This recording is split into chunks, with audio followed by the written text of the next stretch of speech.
बिस्मिल्लाहिर्रहमानिर्रहीम। Dear fellows, आइए आज का लेक्चर शुरू करने से पहले रब्बे ज़ुल जलाल की बारगाह में एक दफा फिर मुल्तजी हूँ कि मौला करीम हमें ऐसे सजदों की तौफीक अता फरमा कि जिससे खिदमत खलक का जज्बा बढ़े। डियर फेलोज, आज जो हम टॉपिक हम टेकअप करने जा रहे हैं ये एक ऐसा इशू है जो बड़ा पेरिनियल था और टाइम एंड अगेन इससे public at large, law enforcement agency, London prosecutors और लंदन कोर्ट्स कन्फ्रंट करते थे। लेकिन इसके सराउंड जो वेगनेस थी इसके इर्द गिर्द सराउंड करती थी। For the first time honourable Lahore high court Lahore his lordship Amjad Rafiq साहब ने इस पहलू पर गुफ्तगू की है और इस पर अमाइकस क्यूराइज की असिस्टेंट लेकर जो है वो चीजों को क्लैरिफाई किया है। डिफेंस ये इशू क्या था? अमूमी तौर पे एक खातून की तरफ से ये अलेज किया जाता था कि उसका जो हस्बैंड है वो दूसरे लोगों के साथ मिलकर उसके साथ रेप करता है, या उसका हस्बैंड जो है वो अगेंस्ट लोन या किसी फैसिलिटी या किसी फेवर या किसी बेट वगैरह के अगेंस्ट जो है वो अपनी वाइफ को दूसरों को दे देता है, जिसके नतीजे में उसके साथ अगर तो विद कंसेंट करते हैं तो 496B, और अगर उसके साथ अंडर कॉर्जन करते हैं अगेंस्ट हिज विल और कंसेंट करते हैं तो रेप कमिट होता था। लेकिन इस सारे सिनेरियो के अंदर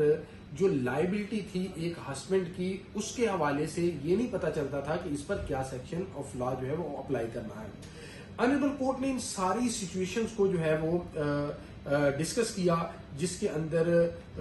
109 की सिचुएशन को, 365B की सिचुएशन को, 376 की को, 496B को, 496A को, 392 को और इसी तरह 371A और 371B की। जब इन सारी सिचुएशन को ऑनरेबल कोर्ट ने एग्जामिन किया कि इन सूरतों में अगर जो हस्बैंड है वो फैसिलिटेट करता है, इंस्टिगेट करता है, कॉन्स्पायर करता है, असिस्ट करता है या उनके साथ मिलकर दौस जबरदस्ती के जरिए जो है वो ऑफेंस कमिट करता है, तो इस का जो हस्बैंड है इस खातून का, उसकी लायबिलिटी क्या होगी। ऑनरेबल कोर्ट ने एट द आउटसेट ये बात ऑब्जर्व की और एक नई टर्म क्वाइन कर दी जो alien to the Pakistan penal code या पाकिस्तान के एग्जिस्टिंग लॉ के हवाले से था। वो क्वाइन की स्पाउसल अब्यूज। ऑनरेबल कोर्ट ने कहा कि स्पाउसल अब्यूज अगरचे स्पेसिफिक प्रोविजन इसके हवाले से पीपीसी के अंदर मौजूद नहीं है, लेकिन अगर स्पाउसल अब्यूज होता है यानी स्पाउस दूसरे स्पाउस का अब्यूज करता है, इन सूरतों में करता है, तो उस पर मुतअद्दिद सेक्शंस ऑफ लॉ जो है वो इन्वोक हो सकते हैं। ऑनरेबल कोर्ट ने कहा कि 109 इन्वोक हो सकता है अगर वो इंस्टिगेट करता है, उसे कंस्पायर करता है, उसे एड करता है वो ऑफेंस कमिट करने के हवाले से, और अगर वो उसे इंटाइस करता है, इंस्नेयर करता है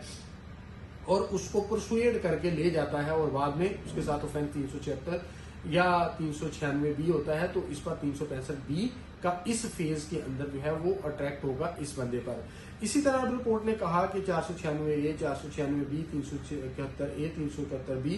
292 पीपीसी, अगर इस सारी जो कमीशन ऑफ ऑफेंस है उसकी वीडियोग्राफी होती है तो इन सूरतों में ये सेक्शन जो है वो इन्वोक हो सकते हैं। तो डिफेंस ये एक स्पाउसल अब्यूज एक नया कॉन्सेप्ट इंट्रोड्यूस या एक नई टर्म क्वाइन की है ऑनरेबल कोर्ट ने, और जिसके मुतल्लिक ऑनरेबल कोर्ट ने कहा ये भी रिकमेंड किया कि इस पर लेजिस्लेशन को चाहिए कि लेजिस्लेट करे, क्योंकि ये एक ग्रे एरिया है और इस ग्रे एरिया की वजह से खवातीन का अब्यूज हो रहा है। Thank you so much.